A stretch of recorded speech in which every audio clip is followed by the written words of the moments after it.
Good morning, precious ones. Thank you so much for joining me today for this midweek meditation. By the way, if these meditations have been a blessing to you at all, please feel free to share them with others wherever and however you can. We would like nothing better than to see the influence of Jesus spread across this world.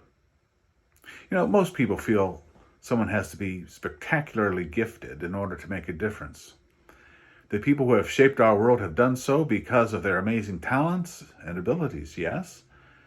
Well, no. More often than not, it's simply a matter of being in the right place at the right time. Or, as the saying goes, it isn't so much what you know, than who you know. Certainly there have been amazing people throughout history who have changed our world for better or for worse, but for the most part, the biggest agents of change and progress have been ordinary people who happen to find themselves in extraordinary situations. This idea that only the elite can make a difference is amplified in the realm of faith.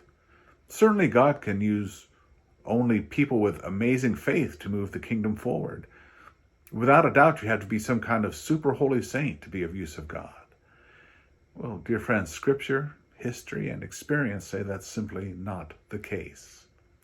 To illustrate this, take a look at Matthew chapter 1. The first 17 verses are dedicated to the genealogy of Jesus, going back to Abraham.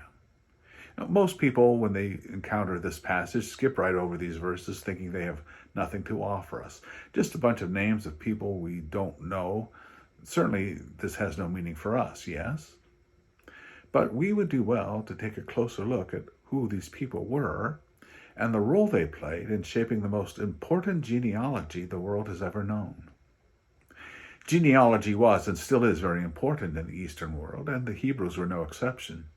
And when God promised a Messiah would come, every Hebrew hoped and prayed that Messiah would be born into their family, one of their descendants. And the assumption was that Messiah would have to come from the purest, most noble, most faithful family of all.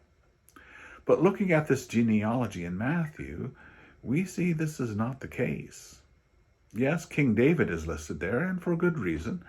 God promised him his lineage would be everlasting. Only Messiah could make that happen. So yes, we would expect noble King David to be in Messiah's genealogy. But looking at some of the other people listed, we see some very unsavory elements. And even David himself had some issues staying holy.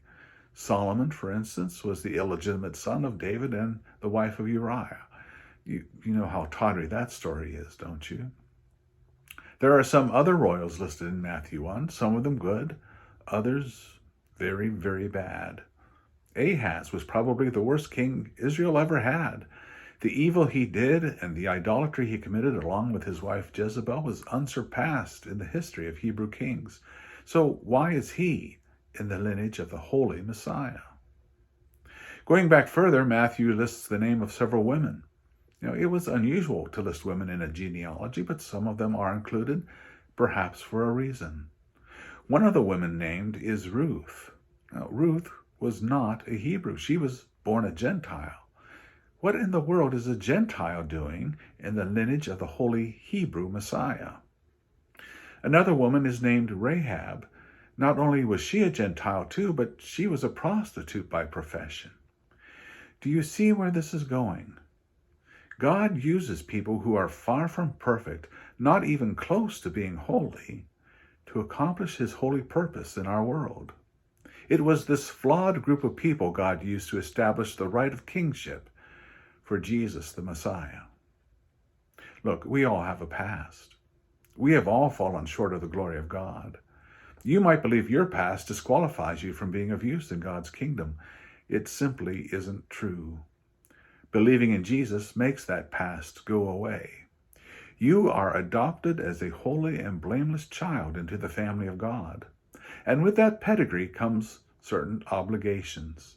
To submit yourself to the will of God, to fulfill his calling upon your life, to live in love with him and others, to make a real difference in the lives of others.